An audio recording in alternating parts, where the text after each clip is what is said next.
Bonjour tout le monde, bienvenue sur cette chaîne, dédiée à l'analyse de données. Alors aujourd'hui je vais continuer la série sur Jamovi, que j'ai déjà commencé. Aujourd'hui je vais parler de deux choses. Je vais d'abord parler du filtre, la possibilité de filtrer les données sur Jamovi. C'est une excellente possibilité. Vous allez voir, ça peut être utile dans certains cas, ça dépend de votre base de données, de votre fichier. Et puis une deuxième possibilité qu'on va faire par la suite, c'est bien sûr les analyses liées à la statistique descriptive, la description de l'échantillon. Donc c'est ce qu'on va faire aujourd'hui. Alors je commence par le filtre. Alors on a ici une base de données, c'est un fichier qui se trouve dans Jamovi. Lorsque vous allez le télécharger, vous allez le trouver à l'intérieur avec le logiciel. Donc vous cliquez sur Open et vous l'avez ici, vous avez seulement 4 et c'est celui-là, Bugs. Alors Bugs, c'est une base de données qui est liée à 4 variables qui décrivent, si vous voulez, la tolérance de certaines personnes. Vous avez ici un échantillon de 93, alors en fait c'est 100. Je ne sais pas pourquoi j'ai pas ici 100, donc 100 personnes. Voici les 4 variables quantitatives qui décrivent leur tolérance par rapport à des bugs, c'est comme des bestioles, quoi. Et vous avez en même temps des variables qualitatives qui décrivent leur genre, la région, bien sûr d'où ils viennent, et puis leur niveau d'éducation ou d'enseignement. Donc vous avez les 4 variables ici. On ne va pas s'intéresser à la base de données en elle-même, on va juste s'intéresser à, bien sûr, la notion de filtre, et puis à bien sûr la description de cet échantillon. Donc la première chose, c'est pour les filtres, vous cliquez sur Data et vous cliquez sur Filters ici. Donc lorsque vous allez cliquer sur Filtre, c'est très intéressant. Lorsque vous avez des variables qualitatives, surtout dans la base de données avec des variables quantitatives, c'est très pratique. C'est comme les filtres bien sûr d'Excel, mais ici ça vous permet bien sûr de posséder ou d'avoir une lisibilité, une visibilité de votre base d'une manière dynamique. Par exemple, vous cliquez sur F2X ici et vous allez choisir la variable. On va dire que on va s'intéresser par exemple dans cette variable uniquement au genre masculin. Donc cliquez sur Gender. Il faut double-cliquer sur la variable. Vous avez les variables à gauche et bien sûr on ne va pas utiliser nous les fonctions. Et donc c'est bon. Alors je reviens ici et vous cliquez sur Gender. Regardez, il a tout enlevé. Je vais faire égal. Alors double égalité, ça c'est classique bien sûr lorsque vous êtes dans un langage de programmation, et puisque Jamovi se base sur R, donc il faut respecter certaines bien sûr règles. Double égal veut dire équivalent, et on va cliquer sur, on va faire des guillemets, et par exemple il faut choisir comme c'est écrit ici, je vais faire female et vous cliquez sur entrée. Voilà, donc lorsque vous faites ça, il vous a créé filter 1, ça c'est le filtre numéro 1. Et vous avez la possibilité de visualiser la base de données uniquement avec les femmes. Ça peut être pertinent. Alors déjà là, je vois bien que j'ai pas beaucoup d'hommes. Alors ce que je pourrais faire plutôt, c'est faire male ici pour homme et je clique sur entrée. Regardez, ça peut être intéressant parce que je vois bien les hommes dans ma base de données. Voilà, North America, ça c'est la région. Leur éducation SAM, ça veut dire peut-être quelques années d'études. Ils n'ont pas high, ça doit être high school, c'est-à-dire baccalauréat. Donc SAM, ça doit être inférieur à baccalauréat. Et vous avez surtout, bien sûr, ce qui nous intéresse, ce sont ces variables-là, leur score sur ces variables. Alors là, on n'a pas encore fait d'analyse. On est juste en train de filtrer la base de données. Et je pourrais, ce qui est assez intéressant avec Jamovi, c'est que, comme pour Excel, vous pouvez faire des filtres supplémentaires. Je peux cliquer sur le plus ici et je vais rajouter un deuxième filtre. Imaginons que je m'intéresse uniquement aux hommes qui nous viennent de North America. Et là, je vais faire, ou bien d'Europe. Choisissons Europe parce que j'ai l'impression qu'Europe, c'est pas très... Voilà. Donc je peux faire ici égal. Bien sûr, je clique sur F2X et je choisis ma variable. Je vais faire region, double égal, rappelez-vous, et je fais ici Europe. Voilà. Et je clique sur entrée. Et là, il va me donner uniquement les personnes qui se trouvent, les hommes qui viennent d'Europe. Et je peux visualiser leur score et voir s'il y a une tendance générale chez les hommes qui viennent d'Europe par rapport à cette base de données, bien sûr. Regardez, j'en ai déjà 1, 2, 3, et c'est tout. J'ai 3 hommes. 1, 2, 3, voilà. 3 hommes qui viennent d'Europe. Et donc là, je peux bien sûr avoir déjà, voici leur score sur les variables. Je peux bien sûr me faire une idée, c'est cette personne-là, par exemple, qui me paraît, par rapport à ces deux autres, complètement éloignée sur les scores. On est à 0, 7, 5, 4, 5, 1, 5, 7, 8, 5, etc. Ce qui est aussi pertinent, c'est que je peux faire inactive, active, inactive, pour un filtre, si je souhaite le supprimer, pas le supprimer, pardon, le rendre inactif. Il est toujours là, regardez, le filtre 1 est toujours là. Et donc, c'est-à-dire les résultats que vous observez sont des résultats, bien sûr, avec ce filtre. Sauf que j'ai juste mis l'aspect gender inactif. Donc, je clique dessus, je reviens bien sûr avec les deux filtres. Voilà. Et donc, je peux agréger, je peux aller encore davantage et créer un troisième filtre. Par exemple, je m'intéresse à l'éducation. Et je peux faire, encore une fois, F de X et faire Education, double égal, et je fais ici SUM, par exemple. Alors, il faut respecter, bien sûr, la casse. Regardez, SUM, S-O-M, S minuscule. Et je clique sur OK. Là, j'ai les gender, rappelez-vous, il est inactif, donc je vois les hommes et les femmes qui viennent d'Europe et qui ont un peu d'éducation, c'est-à-dire qu'ils ne sont pas bien formés. Et je peux, bien sûr, comparer leurs scores. Alors ça peut être très intéressant pour avoir déjà une idée, plusieurs idées, pas une idée, mais plusieurs idées sur votre base de données. D'accord? Donc voici la partie sur filtre. Je pense que c'est assez clair. Donc je vais... Alors, je reviens sur filtre pour les supprimer, parce que sinon, vous cliquez sur la croix pour supprimer les filtres.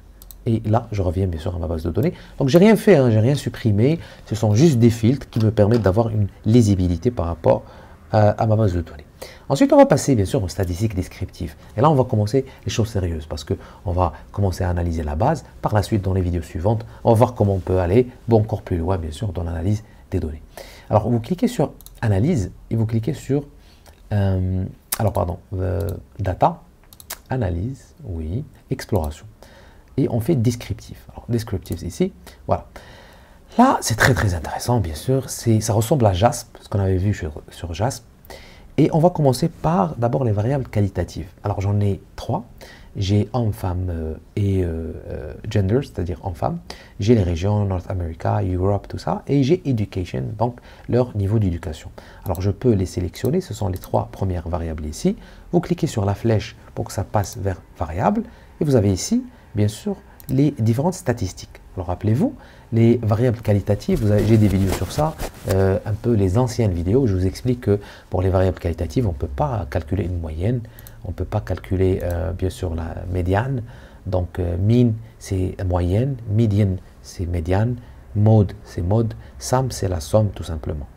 Alors, STD, deviation, c'est standard deviation. Ça veut dire l'écart type.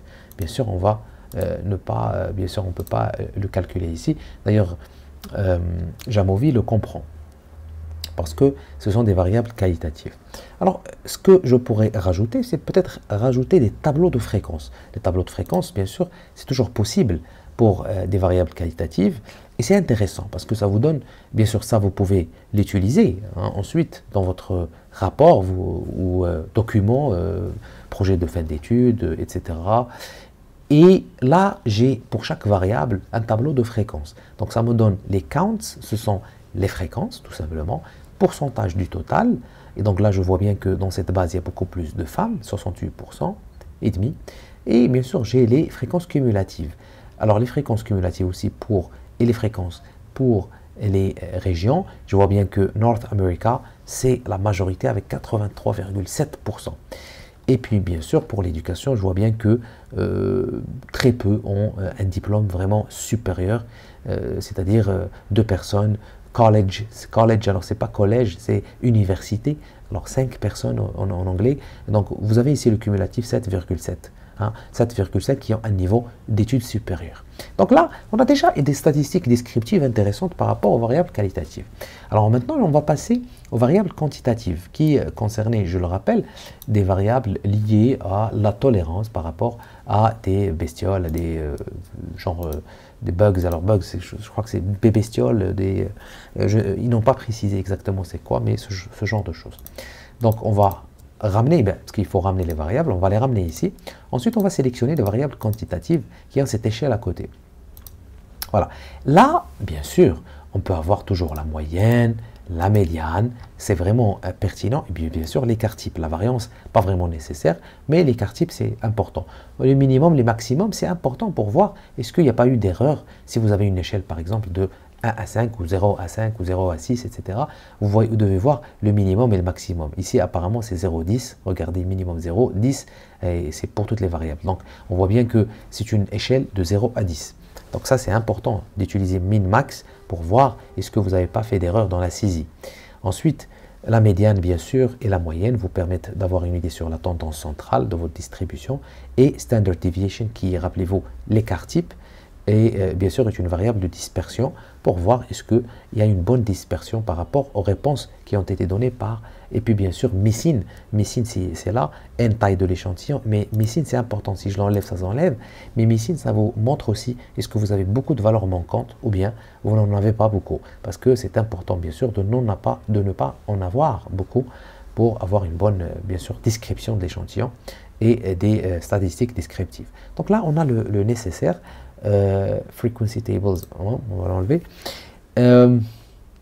Voilà, on peut rajouter peut-être les quartiles. Plots, pas nécessaire ici parce que ça va juste encombrer. Bon, vous avez les box plots. J'ai déjà expliqué ce que c'est les box plots. Vous allez avoir un box plot par variable. Ça vous montre un peu la distribution. Ici, c'est la médiane qui se trouve au milieu. Ça vous montre est-ce que la médiane se trouve exactement au milieu de la distribution. Alors, la boîte est toute la distribution et la médiane est le trait qui est ici en noir. Donc, ça vous montre aussi s'il y a des valeurs aberrantes. Vous en avez ici 2, 6 et 25 pour cette variable qui s'appelle LDHF. Voilà. Bon, ça, c'est pas l'objet aujourd'hui. On va voir ça tout à l'heure, la représentation graphique. Mais le plus important, ce sont les statistiques descriptives pour les variables qualitatives. Je vais finir avec une chose, c'est que lorsque vous avez des variables qualitatives, c'est toujours intéressant de voir. Alors, split by, ça veut dire diviser par. C'est intéressant, par exemple, de voir la distribution de chaque variable par rapport à une variable qualitative. Et en l'occurrence, la variable genre, sexe de la personne, ça peut des fois vous donner des idées sur les analyses que vous allez faire par la suite lorsque vous allez passer à l'étape supérieure de votre analyse. Rappelez-vous, on a juste fait des filtres tout à l'heure. Ensuite, on est passé aux statistiques descriptives que nous faisons à l'instant. Ensuite, on peut aller vers une analyse par exemple par variable et faire des tests statistiques. On va voir ça tout à l'heure. Mais par exemple ici, si vous faites un split par genre, regardez bien les variables LD, LF, vous avez la moyenne des hommes, des femmes, pardon, et la moyenne des hommes, et on voit bien qu'il y a toujours une similitude. Vous avez aussi l'écart type, bien sûr. Vous avez, alors le 1000, le max, ça ne sert à rien. Je vais juste l'enlever pour améliorer la lisibilité. Même l'écart type, je vais l'enlever. Voilà. Et vous avez ici une distribution pour la variable, pour la moyenne et la médiane. Et on voit bien qu'il n'y a pas de différence majeure, parce que la différence, on va en parler dans les tests statistiques, elle est essentielle, la différence entre variables.